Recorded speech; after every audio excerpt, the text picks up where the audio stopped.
এটি হলো chapter number 4, অর্থাৎ স্থির তড়িতের শেষ চ্যাপ্টার। এটা স্থির তড়িতের মোট 4টে চ্যাপ্টার, তার মধ্যে এটি হলো শেষ, যার নাম হচ্ছে ধারকত্ব, ইংরেজিতে বলে ক্যাপাসিটেন্স। বাংলায় এই শব্দটা এসছে ধারণ থেকে, ধারণ ক্ষমতা বা ধরে রাখার ক্ষমতা, আর ইংলিশের এই শব্দটা এসছে ক্যাপাসিটি থেকে। মানে ক্যাপাসিটি কি? Capacity to hold charge. Charge মানে হচ্ছে আধান। তাহলে ধারণ ক্ষমতা কার? না কোনো একটা বস্তুর ধারণ ক্ষমতা বলতে আধান ধরে রাখার ক্ষমতা। তাহলে আধান ধরে রাখার ক্ষমতাটা নির্ভর করবে কতগুলো জিনিসের উপরে। কিন্তু বইতে শুরুতে যখন ধারকত্ব এক্সপ্লেন করেছে, ওরা একটা সুন্দর কম্প্যারিজন একটার সঙ্গে বোঝার সুবিধার জন্য একটা জিনিস দিয়েছে ওরা, সেটা হচ্ছে তাপগ্রাহিতা। যেরকম যে কোনো বস্তুর যে একটা তোর লোহা, তামা এরকম জাতীয় বিভিন্ন বস্তু যদি হয়, আমি সমপরিমাণ তাপ যদি তাদের দিই, তাহলে দেখা যাবে তাদের উষ্ণতা বৃদ্ধির পরিমাণ কিন্তু এক এক রকম। তার কারণ এক একজনের তাপ গ্রহণ করার ক্ষমতা এক এক রকম। তাহলে এই একই রকমভাবে কোনো একটা বস্তুর আধান ধারণ ক্ষমতাও তাহলে এক এক রকম হবে। বস্তুগুলো যদি পরিবর্তন হতে থাকে, যদি অ্যালুমিনিয়াম নিই, যদি তামা নিই, যদি লোহা নিই, তাহলে প্রত্যেকটার ক্ষেত্রে দেখা যাবে যে তাদের ধারণ ক্ষমতাগুলো বিভিন্ন। এখানে 3টে জিনিসের কথা মাথায় রাখতে হবে, যে পরিবাহীর ক্ষেত্রে এই ধারণ ক্ষমতা যখন আমি উচ্চারণ করছি, ধারণ ক্ষমতা কোন কোন জিনিসের উপরে নির্ভর করে। যেরকম ক্যালোরিমেট্রির ক্ষেত্রে আমরা এমএসটি পড়েছি, যেটা এসটা ছিল হচ্ছে স্পেসিফিক হিট। যেরকম আমি থার্মাল ক্যাপাসিটি বললাম, তাপগ্রাহিতা, একই রকমভাবে স্পেসিফিক হিটও তাই। 1 ডিগ্রি উষ্ণতা বৃদ্ধি করতে গেলে কত পরিমাণ তাপ লাগে, তার মানটা দেখেছি আমরা প্রত্যেকটা ধাতুর ক্ষেত্রে এক এক রকম। এখানেও দেখা যাবে প্রত্যেকটা ধাতুর ক্ষেত্রে আধান ধরার ক্ষমতার এটাও ভিন্ন। কিন্তু পরিবর্তন হয় কোনটা? যখন আধান কম ধরছে বা বেশি ধরছে, যে রাশিমালাটা পরিবর্তন হয় সেটা হচ্ছে বিভব। আগের চ্যাপ্টারে যেটা আমরা ক্লিয়ার করে এসেছি, বিভব নিয়ম বলছে যে কিউ প্রপোর্শনাল টু ভি। মানে এই জিনিসটা মানে হচ্ছে যে আধান যত বেশি একটা বস্তুকে দিতে পারবো, তার বিভবের মানটা তত আস্তে আস্তে বাড়বে। তার মানে যদি এই বস্তুটার আকৃতি বড় হয়, একই ধাতুর তৈরি, এটাও ধর তামা, এটাও তামা, তাহলে এর ক্ষেত্রে ধর আছে 10 ইউনিট, আমি এখানেও কত করলাম 10 ইউনিট, কিন্তু এর ব্যাসার্ধটা বড়, এর গোলকটা বড়। তা সেরকম কেস যদি হয়, তাহলে দেখা যাবে যে এর বিভবটা কিন্তু কম। তার কারণ হচ্ছে আধানটা বিভিন্ন জায়গায় ছড়িয়ে গেছে। কারণ আমরা বিভবের ফর্মুলা কি পড়ে এসেছি, 1/4πε0 Q/R। তাহলে এখানে আর এর মানটা কি হয়েছে? বড় হয়ে গেছে। যত আয়তন বড় হবে তত আর এর মানটা কি হবে? বড় হবে। যত আর বড় হবে তত ভি কি হবে? ছোট হবে। তাহলে ভি এর মানটা এখানে দেখা যাচ্ছে যে +10 ইউনিটসের জন্য সেটা কি হয়েছে? কম। আমি আধান কিন্তু আস্তে আস্তে বাড়াতে পারবো আরও। কিন্তু এই ক্ষেত্রে দেখা যাবে ভি এর মানটা কি আসছে? বেশি আসছে। যখন আর এর মানটা +10ই আছে, মানে কিউটা এখানে ফিক্সড আছে। এর ক্ষেত্রে Q10, এর ক্ষেত্রে Q10, কিন্তু এখানে আর এর মানটা বেশি বলে ভিটা কম, আর এর মানটা এখানে কম বলে ভিটা বেশি তুলনামূলকভাবে। তাহলে যখন এটা আলোচনাটা করা গেল, ধারকত্ব নির্ভর করে কোন কোন জিনিসের উপরে? 1, 2, 3। 1 নম্বর হচ্ছে পরিবাহীর আকৃতি ও ক্ষেত্রফল। 2 নম্বর হচ্ছে পারিপার্শ্বিক মাধ্যমের প্রকৃতি। আর 3 নম্বর হচ্ছে অন্যান্য পরিবাহীর উপস্থিতি। তাহলে প্রথমটা মোটামুটি এই ডায়াগ্রামটা থেকে ক্লিয়ার হয়ে যাওয়ার কথা, পরিবাহীর আকৃতি ও ক্ষেত্রফল। এবার আকৃতিটা নিয়ে আলোচনা করলাম, যে আয়তনটা বড় হচ্ছে, সঙ্গে সঙ্গে ভি এর মানটা কীভাবে চেঞ্জ হবে, তাহলে সেটা পেয়ে গেলাম। এবারে ধারকত্ব জিনিস, আমি ধারকত্বটা লিখলাম, কিন্তু ধারকত্বটা আসলো কোথায়? কিউ ইজ ইকুয়াল টু, তাহলে এখানে এই প্রপোর্শনালিটি সাইন তুললে এটা ইকুয়াল টু আনতে হবে সিভি। এই যে সিটা লিখলাম, এই সিটাকেই বলে হচ্ছে ধারকত্ব। তাহলে এই সি হচ্ছে আমার ধারকত্ব। তাহলে ধারকত্ব নির্ভর করে এই 3টে জিনিসের উপরে। 1 নম্বরটা এটা নিয়ে আলোচনা হয়েছে।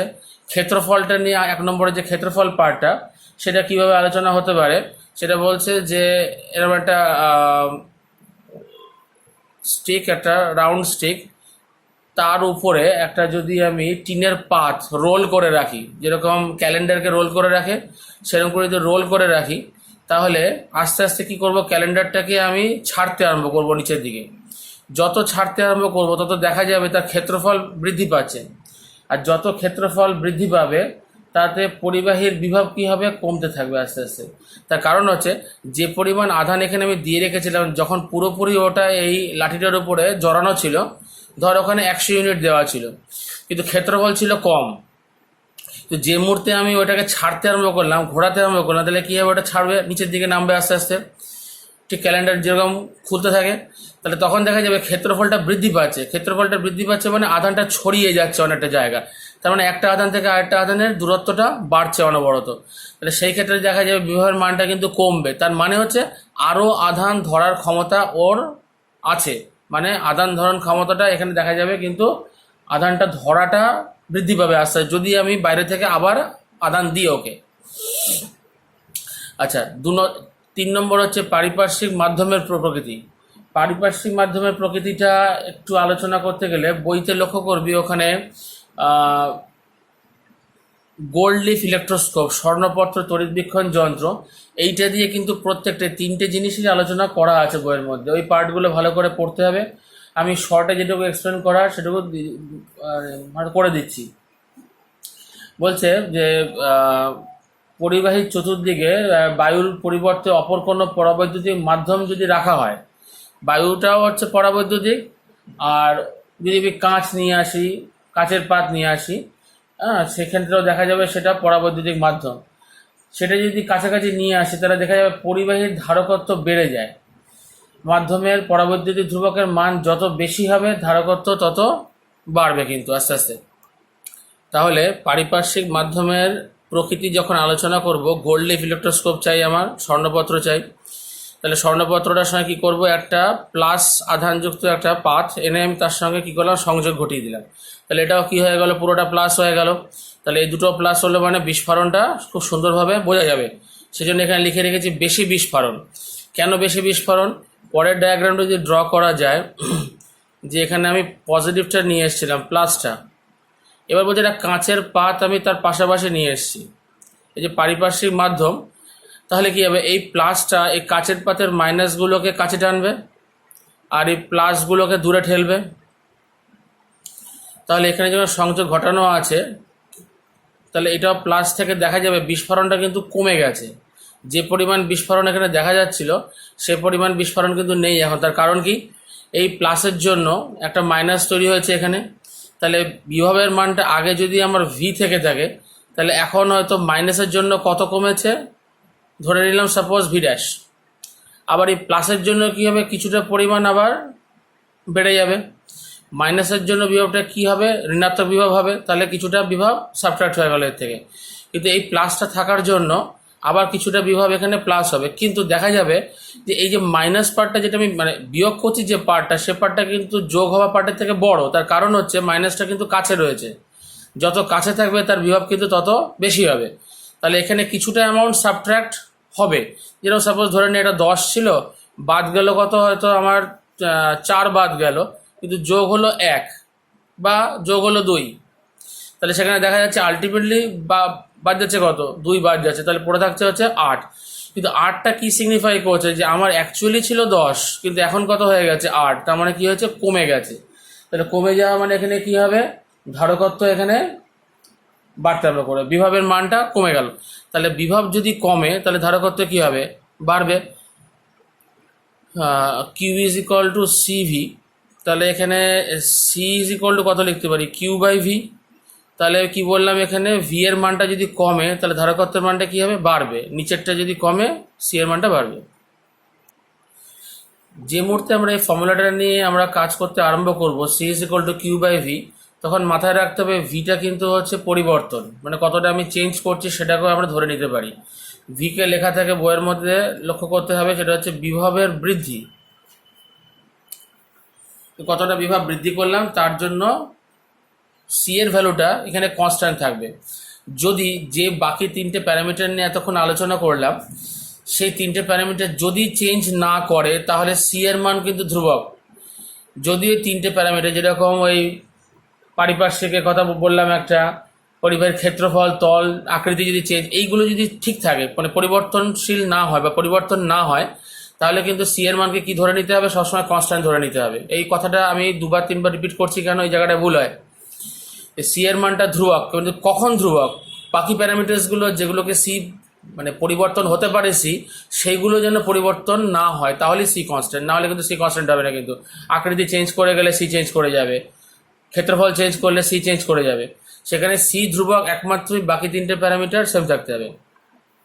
আচ্ছা, যখনই আমরা এটা নিয়ে আলোচনা করব তাহলে আমরা সংজ্ঞা হিসেবে কি পাবো, ভি ইজ ইকুয়াল টু যদি 1 ধরি তাহলে দেখা যাবে সি ইজ ইকুয়াল টু কী দাঁড়াচ্ছে, C is equal to Q.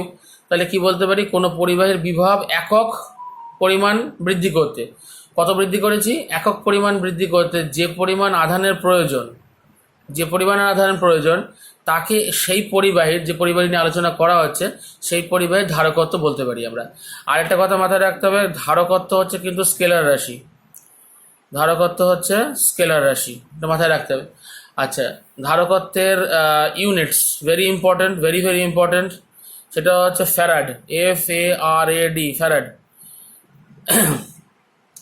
ধারক জিনিসটা আমরা চোখে দেখেছি কোথায়, প্র্যাকটিক্যালি যদি একটু জানা যায় তাহলে ভালো হয় আরও বুঝতে। যেরকম পাখার মধ্যে, ফ্যানের মধ্যে ওপরে যে আমাদের সিলিং ফ্যানগুলো ঘোরে, বা যে কোনো ফ্যানই ঘুরুক, সেই ফ্যানের পেছনটা খুললে একটা সিলিন্ডারের মতো, একটা চোঙের মতো একটা জিনিস, বড় জিনিস পাওয়া যায়। এখন হয়তো চোঙের মতো সাইজ পাওয়া যায় না, নতুন যে ফ্যানগুলো যেগুলো বার করা হচ্ছে সেগুলো স্কোয়ার শেপে হয়। আরেকটা জায়গা হচ্ছে বোঝা, সেটা হচ্ছে টিভি বা রেডিওর পেছন খুললে দেখবি এরকম গ্লাসের মতো বা সিলিন্ডারের মতো ছোট ছোট নীল, লাল, হলুদ এরকম ধরনের কিছু জিনিস দাঁড়িয়ে আছে, মানে শোল্ডারিং করা অবস্থায় দাঁড়িয়ে রয়েছে, সেইগুলোকে বলা হয় ধারক। সেগুলো আধান ধরে রাখে। তার মানে কি, যদি বলা হয় যে একটা ধারকের কাজ কি সাধারণভাবে, তাহলে বলতে হবে যে তড়িৎ শক্তি সঞ্চিত করে। ধারকের কাজ হচ্ছে কি, তড়িৎ শক্তি মানে সঞ্চিত করে রাখা, স্টোর করে রাখা। তাহলে এর ইউনিটটা কি, ফ্যারাড। ওই ধরনের যে চেহারাগুলোর কথা বললাম, যে রেডিও টিভির পেছনে যেগুলো করা থাকে, এরকম একটা বড় লেড থাকে, একটা ছোটো লেড থাকে, লাল, নীল, হলুদ, আর এর ওপরে সমস্ত কিছু লেখা থাকে। মানে কি কী কী লেখা থাকে, ধর এরকম লেখা আছে 12 মাইক্রোফ্যারাড, 15 ভোল্ট। তার মানে কি 15 ভোল্টের লাইনে ওকে আমি কাজ করাতে পারবো। আধান ধরার ক্ষমতা কত, 12 মাইক্রোফ্যারাড। এই ভোল্টেজ পার্টটা কিন্তু খুব ইম্পর্টেন্ট। তার কারণ হচ্ছে এই ভোল্টেজ, বেশি ভোল্টেজের লাইনে যদি এই ধারকটাকে লাগিয়ে দেওয়া যায় তাহলে ধারকটা কিন্তু কেটে যাবে, ধারকটা কিন্তু নষ্ট হয়ে যাবে। ধারক নষ্ট হয়ে গেছে বুঝবো কিভাবে, বলা হয় যে প্রথমে ধারকটাকে আমি আধানগ্রস্ত করব। আধানগ্রস্ত করার পরে এই যে প্লাস লেড আর মাইনাস লেড, যেটা বড় সেটা প্লাস আর মাইনাস, প্রথমে কি করব, আধানগ্রস্ত করব। করার পরে প্লাস আর মাইনাসটাকে আমি ছুঁয়ে দেবো। যদি স্পার্ক হয়, চিরিক চিরিক করে স্পার্ক হয়, যেরকম আমাদের ইলেকট্রিক্যাল লাইনের দুটো প্লাগ থেকে দুটো তার বের করে নিয়ে যদি একটা আরেকটার গায়ে ছোঁয়ানো যায় তাহলে কি হয়, চিরিক চিরিক করে স্পার্ক বেরোয়। তাহলে সেই স্পার্কের ক্ষেত্রে বোঝা যাবে যে ধারকটা, যদি স্পার্কটা হয় তাহলে ধারকটা ঠিক আছে, তার মানে ভেতরে আধানটা আছে। কেননা পরবর্তীকালে আমরা পড়বো যে ধারকের মধ্যে দুটো প্লেট আছে, একটা প্লাস প্লেট, একটা মাইনাস প্লেট। তাহলে এখান থেকে আসছে মানে প্লাস আর মাইনাস সংযোগ হচ্ছে, প্লাস আর মাইনাস কী হচ্ছে, নষ্ট হয়ে যাচ্ছে, শক্তি উৎপাদন হচ্ছে, স্পার্ক হচ্ছে। কিন্তু যদি ধারকটা নষ্ট হয়ে গিয়ে থাকে তার মানে এখানে আধান সঞ্চিত হতে পারছে না, তাহলে ছুঁয়ে দিলেও কী হবে, কোনো স্পার্ক হবে না। যদি স্পার্ক না হয় তার মানে কি বুঝবো, ধারকটা নষ্ট হয়ে গেছে। তাহলে ব্যাক করা যাক আবার একটুখানি। ফ্যারাড, ফ্যারাড বলতে যেটা আমরা বোঝাই সেটা হচ্ছে কি, 1 coulomb by 1 volt, C is equal to Q by V, 1 coulomb by 1 volt. কিন্তু বেশিরভাগ ক্ষেত্রে ফ্যারাডটা হচ্ছে অনেক বড় ইউনিট, একটা মানে লার্জ ইউনিট বলা হয় যাকে। ধারক ওই পরিমাণে, অ্যাকচুয়ালি 1 কুলাম আধান স্টোর করে রাখার ধারক কিন্তু খুব কম। বাজারে যেগুলো কিনতে পাওয়া যায় সেগুলো পাওয়া যায় হচ্ছে 1 মাইক্রোফ্যারাডের রেঞ্জে পাওয়া যায়, 1 পিকোফ্যারাডের রেঞ্জে পাওয়া যায়। মাইক্রোফ্যারাড মানে হচ্ছে 1 × 10⁻⁶ ফ্যারাড, এটা হচ্ছে 1 × 10⁻12 ফ্যারাড। আর এটা বলতে পারি ন্যানো ফ্যারাড, 1 × 10⁻9 ফ্যারাড। তাহলে এই ধরনের রাশিমালাগুলো অঙ্ক করার সময় কিন্তু এগুলো দিয়ে দিলে আগে চেঞ্জ করে নিতে হবে এগুলোতে। আমি সরাসরি যদি মাইক্রোফ্যারাডে করে দিই বা মানে পিকোফ্যারাডে অঙ্কটা করে দিই ভুল হয়ে যাবে। কিন্তু প্রথমে কিসে কনভার্ট করতে হবে, ফ্যারাডাকে কনভার্ট করে নিতে হবে, করে নেওয়ার পরে আমি করতে পারবো অঙ্কটা। আচ্ছা, এবার হচ্ছে যদি রাশিমালাটাকে চেঞ্জ করতে বলে, ফ্যারাডটা কিসের ইউনিট বললাম, ধারকত্বের ইউনিট, কিন্তু কোন সিস্টেমে, এসআইতে। এবার বলছে তুমি এটাকে সিজিএসে কনভার্ট করো, বা সিজিএস এর ইউনিটটা আগে জেনে নিই। তাহলে আমরা সিজিএসে কি বলতে পারি, সিজিএসে বলতে পারি হচ্ছে যেরকম করে আমরা ভোল্টেজ লিখেছি, যেরকম করে এ লিখেছি, সেরকম করে একক যদি বলা হয় তাহলে বলতে হবে ইএসইউ ধারকত্ব। বা স্ট্যাট ফ্যারাড। প্রত্যেকটার ক্ষেত্রে আমরা তা লিখছিলাম ইএসইউ ধারকত্ব বা স্ট্যাট ফ্যারাড, যেরকম ইএসইউ বিভব বা স্ট্যাট ভোল্ট লিখছিলাম সেরকম করে লিখবো এখানে। এবার হচ্ছে সম্পর্ক দুটোর, মানে সম্পর্ক বলতে দুটো সিস্টেমের মধ্যে সিজিএস থেকে এসআই, এসআই থেকে সিজিএস কনভার্ট করবো কীভাবে। তাহলে পরিষ্কারভাবে 1 farad is equal to 1 coulomb by 1 volt. 1 কুলামকে সিজিএসে নিতে গেলে আমরা জানি কি 3 × 10⁹ ইএসইউ আধান, আর 1 ভোল্ট সমান কত 1/300 স্ট্যাট ভোল্ট বলতে পারি, ইএসইউ বিভব বলতে পারি। তাহলে এটাকে কাটাকাটি করলে বা 300টা যদি ওপরে উঠে যায় তাহলে কত হবে, 300 × 3 মানে 900 হয়ে যাবে, 900 × 10⁹9, সেটাকে লিখতে পারি 9 × 10⁻11। তাহলে কী লিখবো, এটাকে ইএসইউ ধারকত্ব বা স্ট্যাট ফ্যারাড, যে কোনো একটা লিখতে পারি। আচ্ছা, আর একটা জিনিস যেটা জানতে হবে সেটা হচ্ছে মাত্রা। পরীক্ষায় এই জিনিসটা কিন্তু খুব বেশি মাত্রায় দেয়, ধারকত্বের মাত্রা কি নির্ণয় করে মানে দেখাতে হয়। C is equal to Q by V, Q সমান কী লিখতে পারি, কিউ সমান বলছি ভি সমান কী লিখতে পারি, ডাব্লিউ বাই কিউ। কার্য ইজ ইকুয়াল টু শিখে এসছি আধান ইন্টু বিভব, তাহলে বিভব ইজ ইকুয়াল টু কার্য বাই আধান। আধানটা ওপর উঠে গেলে কিউ স্কোয়ার হয়ে যাবে বাই ডাব্লিউ। এবার কিউকে আমরা কী লিখতে পারি, আই টি, তাহলে এটা আই স্কোয়ার টি স্কোয়ার হয়ে যাবে বাই ডাব্লিউ। তাহলে সি এর মাত্রা দাঁড়াবে হচ্ছে ওপরটা হবে যাবে I square T square, change হবে না, কারণ এর মানে আই স্কোয়ার টি স্কোয়ারের যে মাত্রা সেটাও সেই আই স্কোয়ার টি স্কোয়ার। আর কার্যের মাত্রা কি, কার্যের মাত্রা হচ্ছে M L square T minus two, M L square T minus two.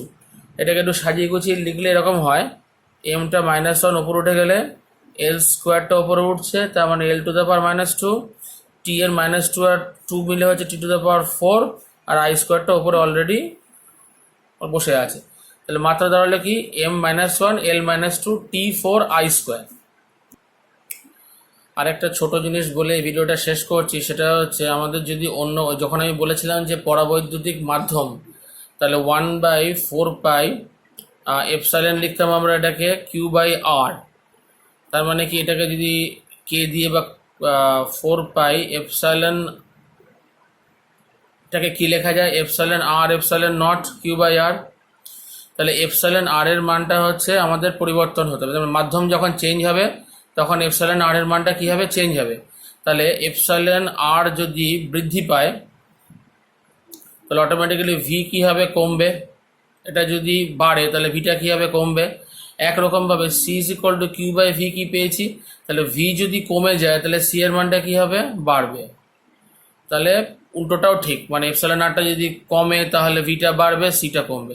তাহলে ইনডাইরেক্টলি কি বলতে পারি, এপসাইলন আর যদি বাড়ে মানে পরাবৈদ্যুতিক ধ্রুবকের মান যদি বৃদ্ধি পায় তাহলে ধারকের মানও কী হবে, বাড়বে। তার মানে কাছাকাছি যদি কোনো এমন মাধ্যম রাখা যায় যেটা বায়ুর পরিবর্তে কাঁচ নিলাম, তার এপসাইলন আর এর মানটা বেশি, তাহলে সেটা যদি বেশি হয় তাহলে দেখা যাবে যে সি এর মানটাও কী হয়েছে, বেড়ে গেছে।